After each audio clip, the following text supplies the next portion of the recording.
বোর্ডে যে সামটা দেখতে পাচ্ছ, most important sums is pipe and cistern. Most important any competitive এক্সামে এই সাম দিয়ে থাকে।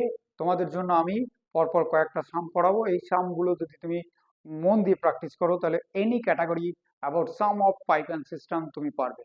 ওকে, বোর্ডে একটা সাম বলা আছে, one pipe can fill a tank 3 times of faster as than another pipe together fill a tank in 36 minutes. Slower pipe will be able to fill the tank.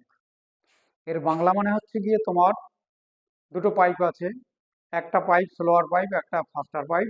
Slower pipe যে টাইমে ভরে তার 3 times, মানে ফাস্টার time যে time ভরতে লাগে, sorry, slower pipe তার 3 times লাগে, মতলব ওর এক্স টাইম লাগলে স্লোয়ার পাইপের 3 times লাগে, 3x টাইম। তাহলে দুটো যদি আমি সাইমালটেনিয়াসলি একভাবে টানি একভাবে চালিয়ে দিই তাহলে তাদের 36 মিনিট লাগে। According to the question slower পাইপের কত সময় লাগবে?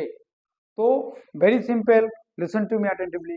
যদি স্লোয়ার পাইপটা, যদি ফাস্টার পাইপ, মানে ফাস্টার পাইপ যদি x মিনিট সময় লাগে তাহলে স্লোয়ার পাইপের লাগবে 3x টাইম, 3x মিনিট।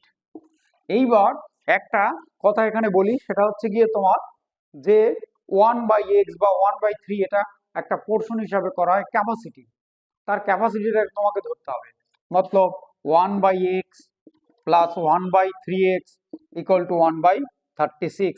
1/36 মতলব বাংলায় যেমন বলা যায় যে 36 মিনিটে ফিল হয় একটা ট্যাঙ্ক, তাহলে 1 মিনিটে কত হবে? 1/36 পোর্শন, অর্থাৎ 1/36 যে পোর্শনটা হয় 1 মিনিট, এই 1 মিনিট হচ্ছে তার ক্যাপাসিটি।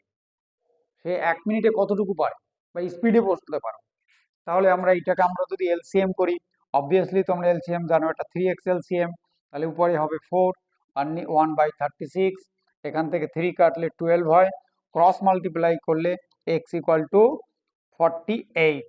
তাহলে এখানে স্লোয়ার পাইপ কত ছিল? 3x, 3 ইন্টু 48 মতলব 144, তাহলে 144 মিনিট, অর্থাৎ এই যে দেখো 1, এই অপশনটা 144 হবে, 144 মিনিট বলা আছে এই যে। তাহলে বোঝা গেল যে স্লোয়ার পাইপটা ওই টাইমের রেসপেক্টে 144 মিনিটে ট্যাঙ্কটা ভরে যাবে। ক্লিয়ার? তোমরা অবশ্যই আমার ভিডিওটা বুঝতে পেরেছো। আমার কমেন্ট বক্সে কমেন্ট করো যদি কোনো অবজেকশন থাকে, এবং আমার চ্যানেলটাকে সাবস্ক্রাইব করো। আমার চ্যানেলের নাম সুকান্ত ম্যাথ মাইন্ড অফিসিয়াল।